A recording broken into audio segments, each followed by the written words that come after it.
le 33 23. Virginie, on va accueillir Vincent. Vincent qui nous appelle de Oui. Bonjour Vincent. Bonjour.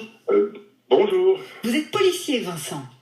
Oui, en effet, je suis policier depuis 22 ans. Donc des personnes, d'une part, traumatisées, vous en croisez, je ne vais pas dire régulièrement, mais en tout cas ça vous arrive dans le cadre de votre métier. Et par ailleurs, vous, en tant que policier, vous avez peut-être vécu aussi des situations très traumatisantes. Oui, en effet, dans un service d'intervention, au même titre que les urgentistes, les pompiers et certains policiers, nous sommes confrontés de manière récurrente à des situations traumatisantes qui ne sont pas nos douleurs, qui sont celles des gens, mais que nous vivons avec eux. Qu'on ressent à un moment donné ou un autre, évidemment. Ah, bien sûr, parce que l'être humain est quand même un minimum complexe. On doit agir de manière professionnelle, mais il y a quand même une réflexion qui s'opère dans la cellule familiale en tant qu'être humain, et il faut débriefer tout ça. C'est ça, c'est-à-dire vous en parlez quand vous rentrez à la maison, vous en parlez avec des spécialistes qui sont peut-être accessibles dans le cadre du boulot? Pas franchement, non. Ça existe, mais il y a tellement de personnel concerné que le cas par cas est compliqué à gérer, je suppose, pour les hiérarchies.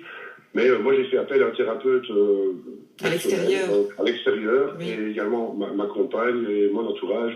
Et plus les années passent, et moins on en parle, parce que cette récurrence dérange les gens qui ne vivent pas ces choses-là, et on les comprend très bien d'ailleurs.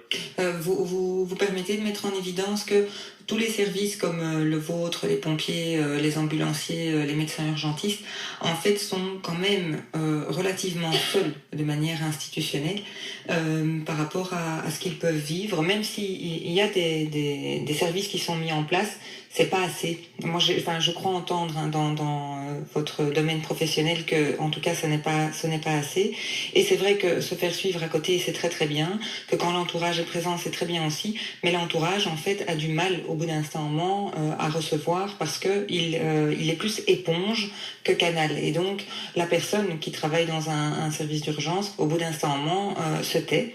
Et malheureusement, il y a de grands risques qu'elle se tourne vers autre chose comme l'alcool ou pour oublier, quoi.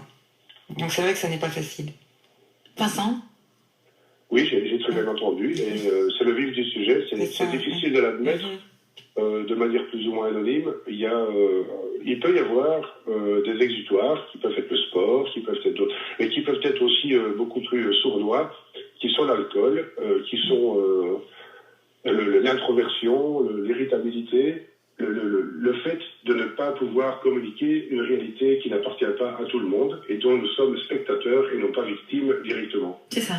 Merci beaucoup de votre témoignage, Vincent.